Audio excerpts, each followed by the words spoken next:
ആ വിജയത്തിനിടയിലും നിന്റെ വിശ്വാസം ചിലരെ ചൊടിപ്പിക്കുന്നുണ്ടെങ്കിൽ അവർ രാജ്യസ്നേഹികളല്ല, വെറും മതസ്നേഹികൾ മാത്രമാണ്. ഇന്ന് വൈകിട്ട് 3 മണി മുതൽ ഇന്ത്യ ദക്ഷിണാഫ്രിക്ക മത്സരം നടക്കുകയാണ്. വനിതാ ലോകകപ്പ് ഇന്ത്യ നേടുമോ എന്ന ആകാംക്ഷയിലാണ് ആരാധകർ.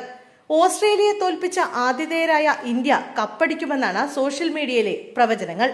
ഓസീസിനെ തോൽപ്പിച്ച ജമീമ റോഡ്രിഗസ് ആണ് താരം. അതിനിടെ വനിതാ ലോകകപ്പിലെ സെമിയിലെ വിജയശേഷം ജമീമ നടത്തിയ പ്രതികരണവും വൻ കൈയടി നേടി. വിശ്വാസ വഴിയിൽ ജമീമ നടത്തിയ പ്രതികരണം വൈറലായി മാറിയിരുന്നു. ഞാൻ അവിടെ നിന്നു, അവൻ എനിക്ക് വേണ്ടി പോരാടി, യേശുവില്ലെങ്കിൽ ജയം അസാധ്യമായിരുന്നുവെന്ന് പറയുകയായിരുന്നു ജമീമ.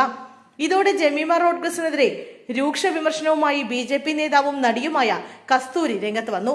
ഇപ്പോഴിതാ താരത്തെ പിന്തുണച്ചുകൊണ്ട് മുതിർന്ന കോൺഗ്രസ് നേതാവ് രമേശ് ചെന്നിത്തല രംഗത്ത് വന്നിരിക്കുകയാണ്. സമാനതകളില്ലാത്ത വിജയത്തിലും നിന്റെ പ്രാർത്ഥനകളാണ് ചിലരെ അലോസരപ്പെടുത്തിയതെങ്കിൽ അവർ രാജ്യസ്നേഹികളല്ല, വെറും മതസ്നേഹികൾ മാത്രമാണ്. ഇതാണ് അദ്ദേഹം ഫേസ്ബുക്കിൽ കുറിച്ചത്. പ്രിയ ജമീമ, ഈ രാഷ്ട്രം നമ്മുടെ ഓരോരുത്തരുടെയുമാണ്. നീ പൊരുതി നേടിയ വിജയം 140 കോടി പേരുടെ വിജയമാണ്. അവരുടെ പ്രാർത്ഥനകളുടെ, കാത്തിരിപ്പിന്റെ വിജയമാണ്. അതിലുപരി ഇന്ത്യയിലെ 70 കോടിയിൽ പരം വരുന്ന വനിതകളുടെ ആത്മവിശ്വാസത്തിന്റെ കൊടുമുടിയിലേക്കുള്ള വഴിയാണ്.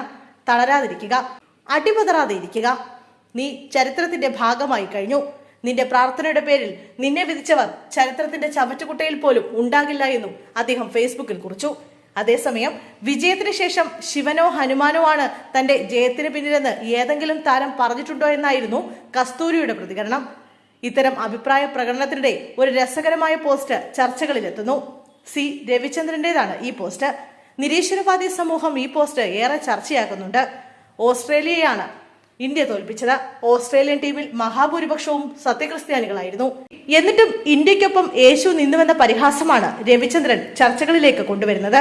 എന്തായാലും ഇന്ത്യ ദക്ഷിണാഫ്രിക്ക മത്സരത്തെ ഇതൊന്നും ബാധിക്കില്ല. നമ്മുടെ താരങ്ങൾ കരുത്തരാണ്.